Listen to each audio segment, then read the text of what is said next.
தேர்தலுக்கு பிறகு எல்லா அரசியல் கட்சி தலைவர்களையும் அவரோட மாவட்ட செயலாளர் மாவட்ட தலைவர்களை மீட் பண்ணுறது ஒன்றும் அதிசயம் இல்லை. வேட்பாளரில் டிஎம்கேவும் ஸ்டாலின் வந்து எல்லாரும் மீட் பண்ணார். மீட் பண்ணி என்ன நடந்தது, உங்கள் தொகுதியில் இருந்தாலும் எப்படி, ஏன்னா அவருக்கு கள நிலவரம் வந்து ஓவராலாக இன்டெலிஜென்ஸ்லேருந்து வந்தால் கூட வேட்பாளர் வாயிலாக கேட்குறது அவருக்கு அவங்க கலைஞர் அப்படி தான் பண்ணுவார். என்னையா ஜெயிப்பா தப்பையா அப்படி கேட்பார். அந்த மாதிரி இல்லை தலைவர் இப்படி கஷ்டமாக இருந்து இது வருது எல்லாம் ஒரு தொகுதியை பற்றியும் கேட்பார், ஜென்ரலாக பேசுவார். அந்த மாதிரி எல்லா கட்சியும் அதிமுக பாஜக தவிர பாஜக பண்ணினா தெரில, காங்கிரஸ் பண்ணதா தெரில, மீதி அதிமுக திமுக விஜய் இப்போ நியூ என்ட்ரனால விஜய் பண்ணுறதெல்லாம் கவனிக்கப்படுகிறது. விஜய் பண்ணும் செயல்கள்லாம் மீடியாக்கள் பார்வையில் அதிகமாக வர்றதுக்கு காரணம் விஜய் இஸ் நியூ பிளேயர். இப்போ திமுக வந்து என்ன சொல்லுதான், ரெண்டாவது இடம் யார் பிடிக்க போகிறாங்கன்னு கேட்குறோம். அப்போ முதல் இடம் யாருன்னு அதுவே முடிவு பண்ணிடுச்சின்னு சொல்கிறாங்க. ஸ்டாலின் முதல் கேள்வி கேட்டாராம், வாழ்த்துக்கள்னு சொல்லிட்டு ரெண்டாவது இடம் யாருக்கு வரும்னு நினைக்கிறீங்கன்னு கேட்டாராம். ஒரு எம்எல்ஏ என்கிட்ட சொன்னார், என்ன இது பாருங்கள் அவருக்கு உறுதியாக இருக்கார், முதல் இடம் அவருக்கு தான் உறுதியாக இருக்கார், ஒரு தலைவர்னா அப்படி தான் இருக்கணும் அப்படின்னாங்க. It's okay. விஜய் கூப்பிட்டதுக்கான காரணம் வந்து எத்தனை இடம் கிடைக்கும், யார் ஜெயிப்பா, யார் முதலிடம் யார் ரெண்டாவது இடம் அப்படிங்கிறது இல்லை. விஜய்க்கு கிடைத்த தகவலின் விஜய்க்கு மத்திய பாஜக ஓரளவுக்கு இன்புட் கொடுக்குறதானா கொடுக்குது. ஏன்னா எனக்கு தெரிஞ்சு நான் அறிந்த வரையில் தொங்கு சட்டசபை வரும்னு நான் நினைக்கல. ஏன்னா தமிழ்நாடு மக்கள் ரொம்ப டெசிசிவான மக்கள். அதிமுக போடுவாங்க, திமுக போடுவாங்க, விஜய்க்கு போடுவாங்க, யாருக்கு ஒன்றா போடுவாங்க. அது யாருன்னு எதிர்பார்க்கணும். பிளாக் டாக் ஹார்ஸ் கூட வர வாய்ப்பு உண்டு. இல்லை அப்படியே தொங்கு சட்டசபை வந்தாலும் திமுக அதிமுகவுக்கு வரும், ப்ளஸ் தாவேக்கு ஒரு 5-10 வாங்கினா அங்கே பேரம் நடக்கும். இல்லை அதான் இப்போ சொல்ல வரேன். ஸோ டெல்லி என்ன சொல்லுதான், ஒரு கால் தொங்கு சட்டசபை வந்தால் திமுக தவிர மீதெல்லாம் ஒன்றா சேரணும், திமுகவை தவிர மீதி கட்சிகள் அனைத்தும் ஒன்றா சேர்ந்து ஆட்சியை பிடிக்கணும். இதெல்லாம் ஒரு இதெல்லாம் ஏன் நான் சொல்கிறேன்னா, தேர்தல் முடிவு 4ஆம் தேதி சாயங்காலம் வந்துடும், நைட் ஒருக்குள்ள வந்துடும். 5ஆம் தேதி அன்னைக்கு அந்த எம்எல்ஏக்கெல்லாம் கூடி சட்டசபை தலைவரை தேர்ந்தெடுப்பாங்க. எந்த கட்சி வின் பண்ணித்தோ அந்த முதலமைச்சர் நாமினேஷன் போட்டு எலெக்ட் பண்ணுவாங்க. உடனே கவர்னரை பார்த்து நீங்கள் மந்திரி சபை லிஸ்ட்டை கொடுக்கணும். உடனே கவர்னர் வந்து டேட் ஃபிக்ஸ் பண்ணி கொடுப்பார், இத்தனாம் தேதி நீங்கள் மந்திரி சபை பண்ணணும், ஸ்வேரிங் பண்ணணும். இப்போ ஸ்டாலின் ஜெயிச்சார்னா வள்ளுவர் கோட்டம், இவர் ஜெயிச்சார்னா வந்து ராஜ்பவன், அந்த மாதிரி ஒரு இடம் வச்சுருக்காங்க. ஸோ 2 நாள் தான் டைம் இருக்குது உங்களுக்கு, 5, 6. அதனால் எல்லா தலைவர்களுமே இப்போ ரெடி ஆகிட்டாங்க. இப்போ நான் தான் ஜெயிக்க போகிறனால அமைச்சரவை பட்டியலே ரெடி பண்ணி வச்சுட்டாங்க. திமுக அதிமுக ரெண்டுமே ரெடியாக கையில் ஸ்டாலின் டேபிளில் இருக்குது, இங்கே இபிஎஸ் டேபிள்லையும் இருக்குது. ஆனால் விஜய் அந்த ஆங்கிளில் போகாமல் ஏன் எம்எல்ஏ எல்லாம் வர சொல்கிறாருன்னா, அதில் ஒரு சொல்லியிருக்காரு, ஜெயித்தவுடன் நேராக என்னை வந்து பனையூரில் பார்க்கவும் உங்களை சந்திக்க காத்து கொண்டிருக்கிறேன். அது என்ன அண்டர்லைனிங் மீட்டிங் என்னன்னு ஒரு முக்கியமான தாவக தலைவர்கிட்ட பேசினேன். என்ன அந்த மீட்டிங்கில் நடந்துதான், நம்ம ஜெயிச்சிரும், ப்ராப்ளம் இல்லை. ஒரு கால் தொங்கு சட்டசபை வந்தால் நம்ம எம்எல்ஏக்களை விலை கொடுத்து வாங்காமல் போக தடுப்பதற்கு ரிசார்ட் ஒன்று வைப்பாங்க. ஞாபகம் இருக்கா? பனையூர் ரிசார்ட்டில் தங்க போகிறாங்கலாம். பனையூரில் எம்எல்ஏக்கள்லாம் இந்த பேரம் பேசி விலைக்கு போகாமல் தடுக்கிறதுக்கு உடனடியாக ஜெயித்த உடனே யார் யார் ஜெயிக்கிறாங்களோ அவங்கெல்லாம் பனையூரில் தங்கணும். அன்னைக்கு நீங்கள் ஜெயிக்கிற தொகுதி வேட்பாளர்களுக்குள்ள காலையில் வந்து அசம்பிளி ஜெயிச்சவங்க முக்கியமாக முதல்ல வர சொல்லியிருக்காரு. இப்போ தோத்த வேட்பாளரை பற்றி கவலை இல்லை, ஏன்னா அவங்களால விலை ஒன்றும் பெரிய ஒன்றும் தலைக்கு டிமாண்டு கிடையாது. ஜெயித்த வேட்பாளரை விலை கொடுத்து வாங்கலாம், எதிர்கட்சிகள் எந்த கட்சியும் தெரியாது, நமக்கு தெரியாது. ஸோ இவர் வந்து ஒரு கால்குலேஷன் போட்டு டிமாண்ட் பண்ணிவிட்டு அப்புறம் ஆதரவு கொடுக்கறதுக்காக எல்லாரையும் வர வச்சுருக்காரு. ஸோ விஜய் போட்ட கூட்டத்துக்கும் ஸ்டாலின் போட்ட கூட்டத்துக்கும் எடப்பாடி போட்ட கூட்டத்துக்கும் வித்தியாசம் என்னன்னா, விஜய் வந்து தன்னோட ஆட்களை கடத்தி கொண்டு போய் விடுவார்களோ எம்எல்ஏக்களை அப்படின்ற ஒரு பயம் அவருக்கு. விலை கொடுத்து விலைக்கு வாங்கினா அதிமுக எம்எல்ஏக்களை விலை கொடுத்து வாங்குவான்னு எதிர்பார்க்கறது முட்டாள்தான். ஏன்னா அவங்களாம் கமிட்டட் பார்ட்டி. திமுக எம்எல்ஏங்களை விலைக்கு போவாங்களா? போக மாட்டாங்க. அதிமுக எம்எல்ஏ விலைக்கு போக மாட்டாங்க. பாஜக எம்எல்ஏ கூட விலைக்கு போக மாட்டாங்க. காங்கிரஸ் எம்எல்ஏ பற்றி நமக்கு தெரியாது. ஆனால் விஜய் வந்து கட்சிக்கு சம்மந்தம் இல்லாத பல பேர் நிற்க வச்சிருக்காரு. ஏன்னா அவர் டைம் இல்லை, பாவம். ப்ளஸ் பல கட்சியிலேருந்து வந்தவங்க புது ஆளுங்க, இவங்க வர தெரியும். பாதி பேர் விஜய் பார்த்ததே கிடையாதுன்னு கேள்விப்பட்டேன். முக்கியமான தாவக தலைவர் சொன்னார், விஜய் கேண்டிடேட் பேரே தெரியாதுங்க, அதனால தான் யோசிக்கிறார் அவர். பாவம், அவர் மேலே தப்பு இல்லை, திடீர்னு ஆழத்துக்கு கேண்டிடேட் போட்டு விட்டாமல் பண்ணிட்டாரு. ஒரு கால் விஜய்ன்ற ஒரு பேர்னால அவங்க ஜெயிச்சிட்டாங்கன்னா விலைக்கு போயிட்டாங்கன்னா என்ன பண்ணுறதுன்ற ஒரு பயத்தில் எல்லாரும் உடனடியாக வர சொல்லியிருக்காரு. இல்லைன்னா தூக்கிட்டு வரதுக்கு ஏற்பாடு பண்ணிட்டார். ஆளை வச்சு அதை வச்சு தூக்கிட்டு வந்துடுவார். தூக்கிட்டு வந்து ரெசார்ட்டில் இருந்த மாதிரி 4 நாளாக ஒரு 3 நாளாக 5 நாளாக அங்கேயே தங்க, அவரோட கண் பார்வையில் அவங்களுக்கு வேணுங்கிற சாப்பாடு எல்லாம் கொடுத்துட்டு எல்லா விதமான உணவு எல்லாம் நல்ல சிறப்பாக கெஸ்டாக ட்ரீட். விஜயை பொறுத்த வரைக்கும் ட்ரீட்மெண்ட்டில் எந்த குறையும் வைக்க மாட்டார். 5 ஸ்டார் ஹோட்டல் சாப்பாடு தான் எல்லாருக்கும். என்னன்னா அவர் கண் பார்வையில் எம்எல்ஏ இருக்கணும்னு பார்க்குறாரு, வெளியில் யாரும் தப்பிச்சு போகக்கூடாதுன்னு. அதற்காக தான் கூட்டப்பட்டதுன்னு கேள்விப்படுறோம். இது எல்லாமே ஒரு சப்போஸ் விஜய் 130 சீட் ஜெயிச்சா வச்சுங்க, கவலையே இல்லை. இல்லை, அப்போ அவர் அதுக்காண்டி தான் கூட்டப்பட்டாருன்னு நமக்கு இப்போ தெரிய வருது. இப்போ நீங்கள் கூட சொல்கிறீங்க இது வந்து மெஜாரிட்டியை நான் ஜெயிக்க மாட்டேங்கிறது வந்து இப்பவுமே அவரே ப்ரொஜெக்ட் பண்ணிட்டு இல்லை. அப்படி இல்லை, மெஜாரிட்டியாக ஜெயிச்சா இந்த இந்த இந்த மெஜாரிட்டியாக ஜெயிச்சா கூட இல்லை, மெஜாரிட்டியை ஜெயிச்சா இந்த அழைப்பு இந்த அட்வான்ஸ் நீங்கள் வந்துடணும் அப்படிங்கிறது தேவை இல்லை. இல்லை, மெஜாரிட்டியாக ஜெயிச்சா கூட ஏன் வரணும்னு பார்க்குறாங்கன்னா, எவ்வளோ மெஜாரிட்டி வருதுன்னு இருக்கு இல்லையா, 100 வந்ததுன்னா அப்போது எந்த கட்சிகளோட கூட்டணி போடணும்னு முடிவு பண்ணக்கூடிய இடத்துல அவர் இருக்கார்.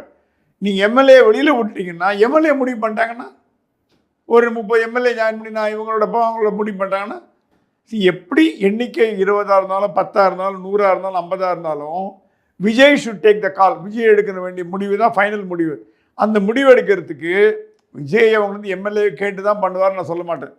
யாருக்கு யாரோட கூட்டணி போகலாங்கிறதுலாம் அவர் கேட்க மாட்டார், அவர் முடிவு எடுப்பார். பட் எம்எல்ஏக்களை அது 10ஓ 20ஓ 5ஓ 100ஓ 70ஓ 80ஓ அவர் கண் பார்வையில் இருக்கணும்னு ஆசைப்படுறாரு. மெஜாரிட்டி வந்தால் கூட மெஜாரிட்டி வந்தால் கூட உடைக்கிறது எவ்வளோ நேரம் ஆகுங்க? ஸோ மெஜாரிட்டி வந்ததுன்னே வச்சுங்க, அவர் சிஎம் ஆகிட்டு முடிந்த வரைக்கும் என் மந்திரி சபை இது வரைக்கும் அவங்கள வந்து ஒரு கெஸ்டாக ட்ரீட் பண்ணி கூட வச்சுப்பார் நம்ம நம்புகிறோம். இது ஏன் கேள்விப்படுறோம்னா, தேர்தல் முடிவுகள் இன்னும் சரியாக கணிக்கப்படவில்லை. எல்லாம் ஆளுக்கால் ஒன்று சொல்கிறாங்களே தவிர எக்ஸிட் போல்லாம் இஷ்டத்துக்கு விடுறது தானா, இல்லை ஏதோ விடணுங்கிற கடமைக்கு விட்டதா? கணிப்பு இல்லாமல் துல்லியமான கணிப்பே கிடையாதுமா. எக்ஸிட் போல் எல்லாம் வந்து எக்ஸிட் போல் வந்து பர்ஃபெக்ட். இப்போது அவங்க என்ன பண்ணுறாங்க, வெளியில் ஒரு ஆள்கிட்ட யாருக்கு ஓட்டு போடுறேன்னு கேட்குறாங்க.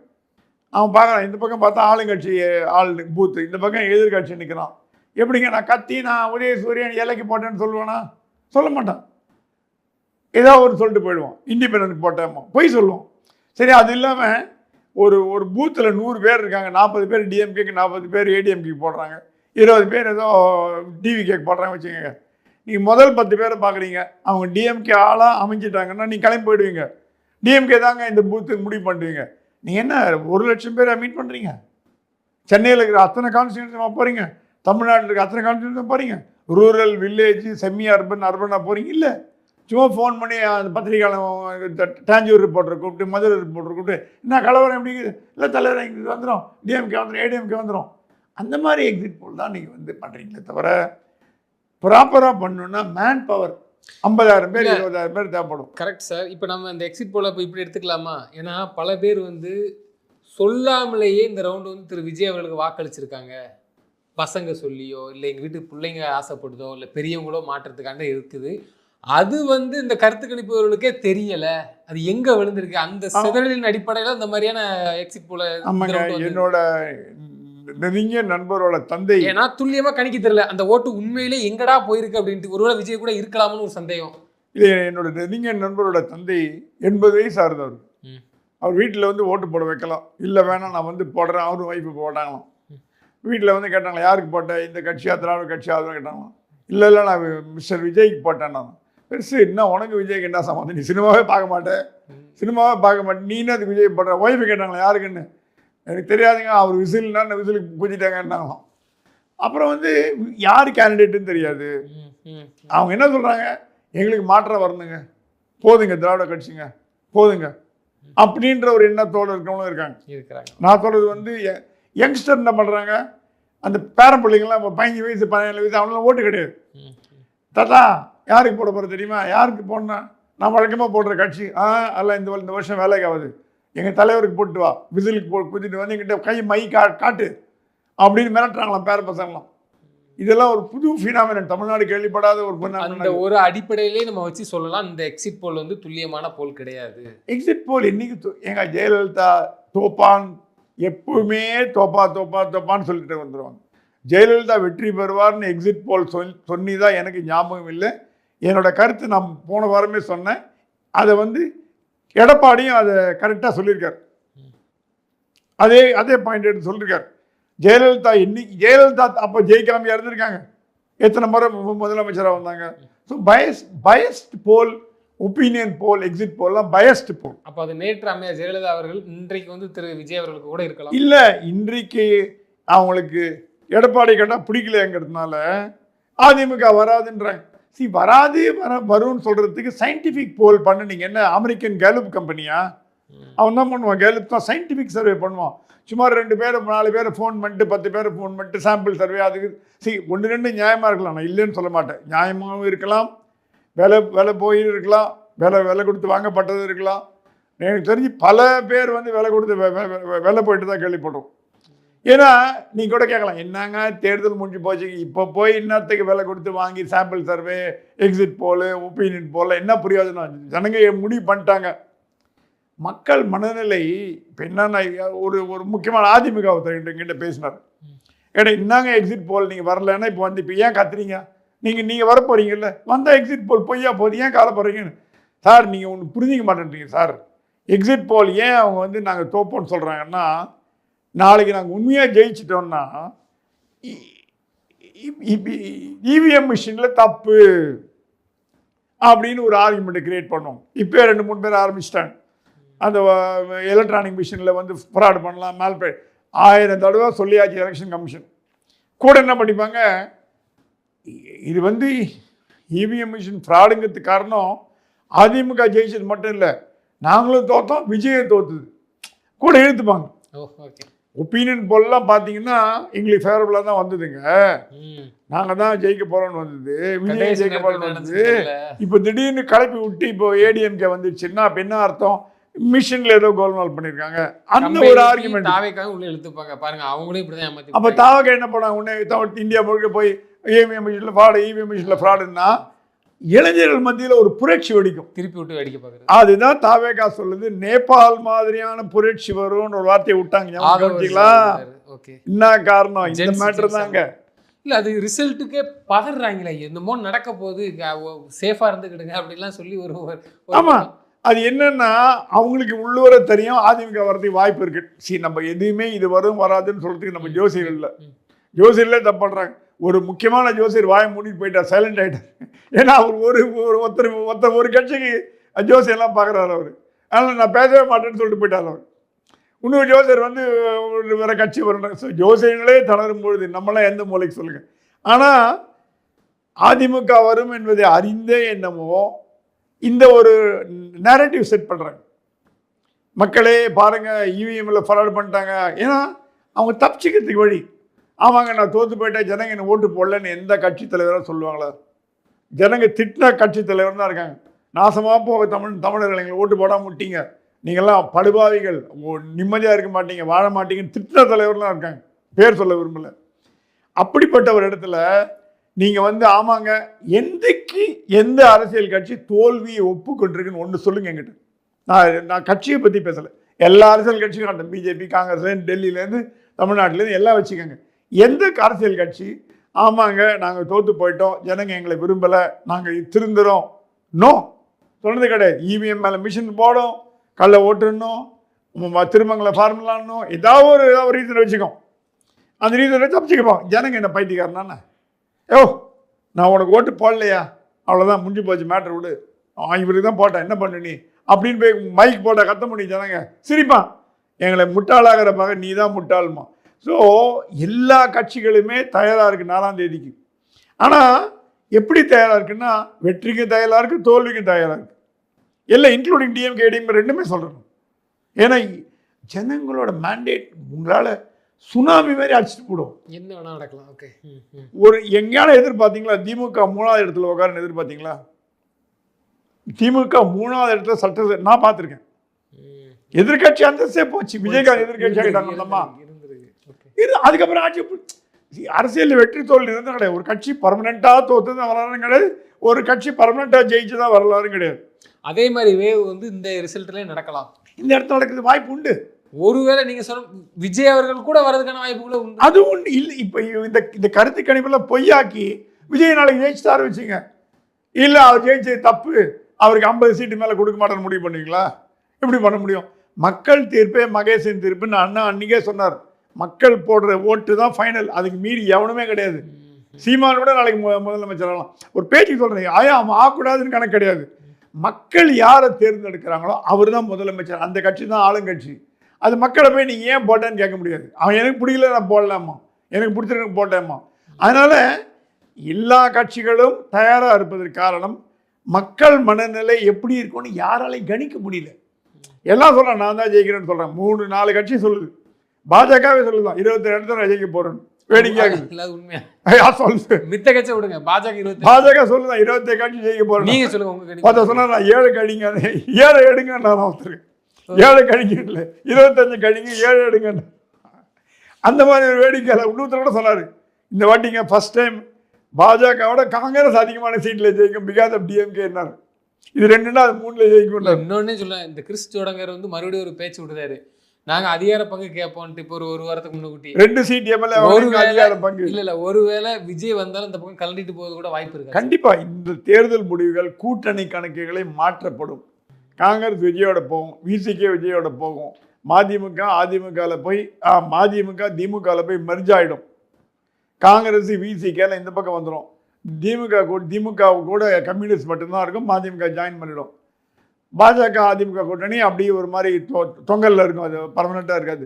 ஸோ இந்த கூட்டணி கட்சிகள் மாறுவதற்கு காரணமே தேர்தல் முடிந்த பிறகு அடுத்த பாராளுமன்ற தேர்தல் 29 3 வருஷம் இருக்குது, அப்புறம் பார்த்துக்கலாம். அதுக்குள்ளே என்ன நடக்கும்னு தெரியாது நமக்கு.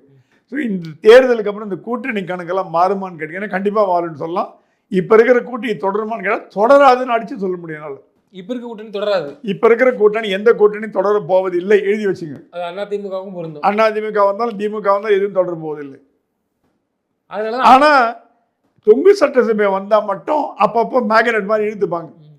மெஜாரிட்டி வந்தது வச்சுங்க, அதிமுக திமுக மெஜாரிட்டி வந்ததுன்னா இந்த சில்லறை காட்சியெல்லாம் காட்டி விட்டுருவாங்க. காட்டி விட்டு டாடா பை பை சொல்லிட்டு போயிட்டே இருப்பாங்க. எடப்பாடி பேசின போடுன்ட்டு என்ன பேச்சு பேசின, நீ கிளம்பு, நீ ஆட்டம் முடிஞ்சது இப்போ நான் திரு வேல்முருகனை கழட்டி விட்டாங்க. அந்த மாதிரி அதே மாதிரி கழட்டி விட்டு அது எல்லா கட்சியும் கழட்டி விட்டுருவாங்க. ஸோ கூட்டணி கணக்கில் மாறும், கூட்டணியே டிஃப்ரெண்டாக வேற ஒரு புது கூட்டணி வரும், நிறைய வாய்ப்புகள் இருக்குன்னு நம்ம நம்பணும். இல்லை இப்போ நீங்கள் சொன்ன மாதிரி இந்த கிறிஸ் ஜோடங்கர் கூட ஒரு வாரத்துக்கு முன்னாடி பேசினாரு, அதிகார பங்குங்கிறது அந்த ஸ்டேட்மெண்ட் வந்து மாற மாட்டேக்காரு. அப்போ நீங்கள் சொல்றதை பார்த்தா காங்கிரஸுமே இப்போ இருக்க எல்லா தலைவர்களுமே அவங்களுக்குள்ள பேசிக்கிட்டு இருக்கிறதோ இல்லை அவங்களோட கணிப்பு போடுறது என்னன்னா, தொங்கு சட்டசபை கொடுத்தா அதை ஆப்பர்ச்சுனிட்டியை பயன்படுத்திக்கணும்.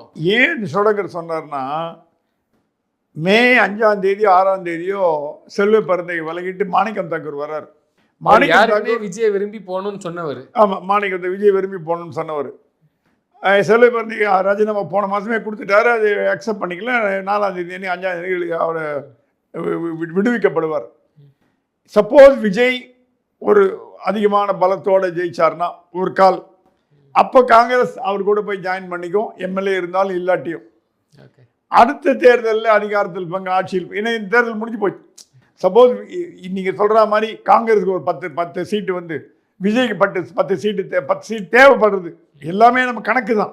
விஜய்க்கு 10 தேவைப்படுறது, காங்கிரஸில் 10 இருக்குன்னா அப்போ டிமாண்ட் வைப்பாங்க, எங்களுக்கு அமைச்சரவையில் பங்கு கொடுங்க, ஆட்சியில் பங்கு கொடுங்க, அதிகாரத்தில் பங்கு கொடுங்க, வாரியம் கொடுங்க, மேயர் கொடுங்கன்னு கேட்பாங்க. ஏன்னா அப்போ கொடுத்து தான் ஆகணும். இதெல்லாம் ஒரு உதாரணம் தான், நடக்கும்னு நான் சொல்ல. அது விஜய் அவர்களால் நடக்கும், விஜய் அவர்களால் நடக்கும். திமுக கிங் மேக்கர் யாரு சார் இதில் கிங் மேக்கர் யாரு? கிங் மேக்கர் இப்போ பொறுத்த விஜய் தான் நினைக்கிறேன், அப்படிதான் தோணுது எனக்கு. Maybe wrong. ஏன்னா அதிமுக சாலிட் ஓட் பேங்க் இருக்குது, அது ஒன்றும் ப்ராப்ளமே கிடையாது. அது இவங்களுக்கு ஒரு 35 40 அந்த மாதிரி இருக்கு. ஆனால் விஜய் எங்கேருந்து உருவாருன்னு தெரியல. அந்த உருவர இடத்தை பொறுத்து தான் நமக்கு வந்து யாருக்கு அதிக டேமேஜ். சில பேர் சொல்றாங்க இந்த தடவை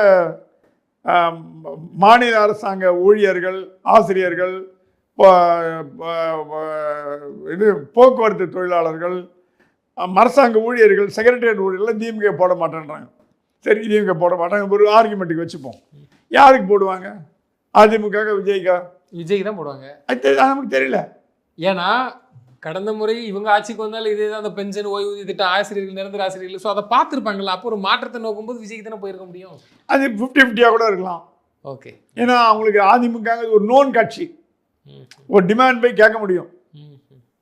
அண்ட் எப்பவுமே அதிமுக வந்து இப்போ ஸ்டேட் கவர்மெண்ட் எம்ப்ளாயீஸ் எல்லாம் பார்த்தீங்கன்னா மாநில அரசாங்க ஊழியர்கள் அத்தனை பேருமே 90% திமுக காரங்க தான் இருப்பாங்க. ஏன்னா அவங்க ஆட்சியில் இருக்கும்போது கலைஞர் போட்ட எம்ப்ளாயீஸ் தான் இப்போ 50-60 வயசு வரைக்கும் வந்திருக்காங்க. அதிமுக ஆட்சியில் இருக்கும்போது நிறைய பேர் எம்ப்ளாயி போடல.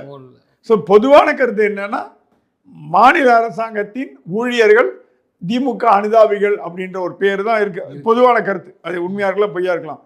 அந்த பொதுவான கருத்துடைய ஊழியர்களே திமுக எதிராக திரும்பும் பொழுது நிலைமை கந்தலாகாமல் என்ன நடக்கும்? அதையும் நம்ம யோசிச்சு பார்க்கணும். இதெல்லாம் ஒரு ஃபேக்டர். எதுவுமே எல்லாம் 4ஆம் தேதி சாயங்காலம் கதவு தட்டி கதவு திறந்துடும், நெத்தியில் ஒட்டப்படும், சீல்டு, எல்லாமே எல்லாம் ஒரு ஃபைனல் முடிவுக்கு வந்துடும் யார் என்ன பண்ண போகிறாங்கிறது. அது வரைக்கும் நம்ம ஒரு டிஸ்கஷன் பேசலாமே தவிர 4ஆம் தேதி வரைக்கும் வெயிட் பண்ணி பார்க்கறது தான் உசிதம்னு எனக்கு தோணுது. நிச்சயமா சார். தொடர்ந்து தங்களது கருத்துக்களை பயந்தமைக்கு நன்றி. நன்றி.